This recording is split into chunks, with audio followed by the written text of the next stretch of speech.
పివిబి శ్రీరామమూర్తి గారు అందించిన మనసు నిర్మలమైతే. కోపం ఒక మానసిక వికారం. పరిస్థితులు మనకు అనుకూలించనప్పుడు, అహంకారంతో కళ్ళు నెత్తికెక్కినప్పుడు, అసమర్థతతో మన పనులు చేసుకోలేనప్పుడు మనసు కలత చెందుతుంది. తత్ఫలితమే కోపం. మనసును స్థిమితపరుచుకుని కోపాన్ని దిగమింగుకుంటే ప్రమాదం లేదు. అది అదుపు తప్పితేనే ముప్పు.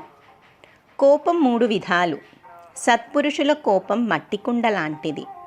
మట్టికుండలో నీళ్లు పోసి పొయ్యి మీద పెడితే కాగిన నీటిని దేనికైనా వాడుకోవచ్చు. కుండ పాడవదు. వారి కోపం వెనకాల ప్రేమ ఇమిడి ఉంటుంది. అల్లరి చేస్తే తల్లిదండ్రులు, పాఠాలు వినకపోతే ఉపాధ్యాయులు పిల్లల్ని దండిస్తారు. వాళ్ళు పిల్లల శ్రేయస్సు కోసమే కోప్పడతారు కానీ ద్వేషంతో కాదు. రెండో రకం జనులు మధ్యములు. వీళ్ళ కోపం కాగితం మంట లాంటిది.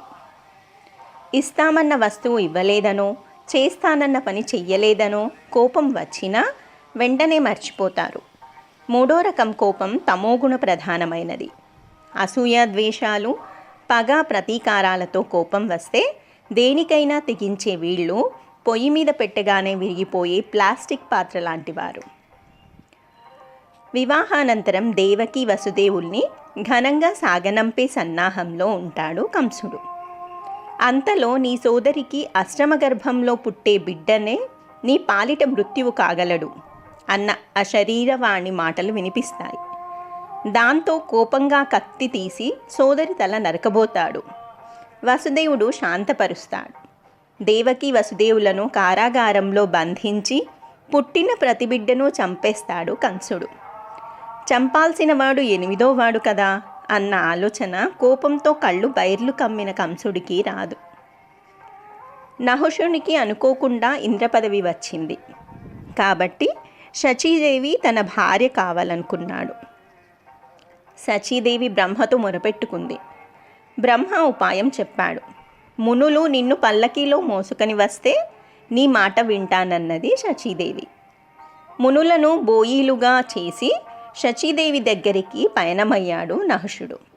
మధ్యలో పల్లకిని సరిగా మోయలేదని అగస్త్యుణ్ణి కాలితో తన్ని శాపానికి గురయ్యాడు. కొండ చిలువై వచ్చాడు. అందుకే కోపాన్ని కాపురుష లక్షణంగా అభివర్ణించింది మహాభారత.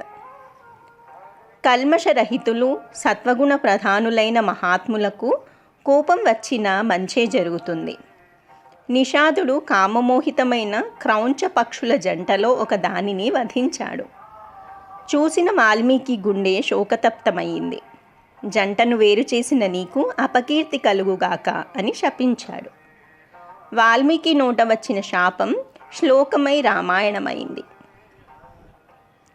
కుబేరపుత్రులు నలకూబర, మణికంధరులు యక్షకన్యలతో దిశములతో నదీ స్నానం చేస్తుంటారు. నారదుడక్కడికి రాగానే కన్యలంతా గబగబా వలువలు ధరించి నారదునికి ప్రణామాలు చేస్తారు. నలకూబర, మణికంధరులు అలాగే ఒడ్డుకొచ్చి నారదునికి నమస్కరించకుండా నిలబడతారు. మీరు మద్ది వృక్షాలైపోదురుగాక అని శపించాడు నారదుడు.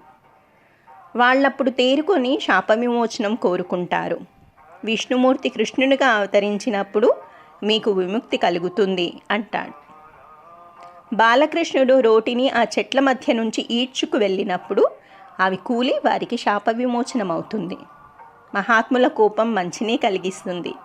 మనసు నిర్మలమైతే అందరూ మంచివారే. మంచివారి కోపాలెప్పుడూ వరాలే.